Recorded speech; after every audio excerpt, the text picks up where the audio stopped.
So ayan, hello mga ka-abab. So for today's video nga pala is may napanood ako. So gusto ko lang naman i-share sa inyo para malaman ninyo or ng mga magulang ninyo na hindi pa nito nakakapanood. So alam ko marami na nito nag-share, ganun.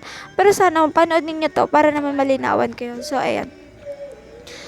So ayan, sana dati ko pa ito nalaman para naman nasabi ko rin sa magulang ko. Kasi dati yung magulang ko is ganito rin yung unang nakakita ko ginagawa nila nung pumupunta kami ng bundok. Ang tawag doon is kanibitbitan. So, ayan, tignan natin si Kuya.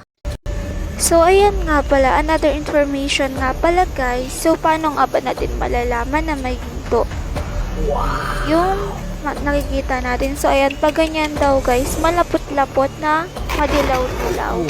So, kasi alam ko, may iba't ibang klase yan eh. Yung parang nagmamantika na ang klase niya, tapos parang ang dikit-dikit na niya. May ganun kasi ako napanood din na iba. So, ayan, di ko nga yun nakuha or na record. So, sana napanood ko rin sa inyo. So, ayan nga, panoorin natin yung ginagawa ni Kuya.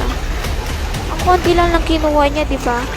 So, ayan, panoorin natin habang inaano ni Kuya. So, ayan nga, habang nanonood ako, isumina yung net ko. So, ayan, kita naman. So, ayan, wow, ang dami, di ba? Ang dami. Tapos, yun lang yung kinuha ni Kuya. Paano pa kaya kung lahat yun, di ba? E di bilyonaryo na si Kuya, di ba? Tingnan nyo, ang dami oh. So, sana lang talaga nun ko pa yan nalaman. So, ayan mga kaprobinsiyana. Thank you for watching. Babush.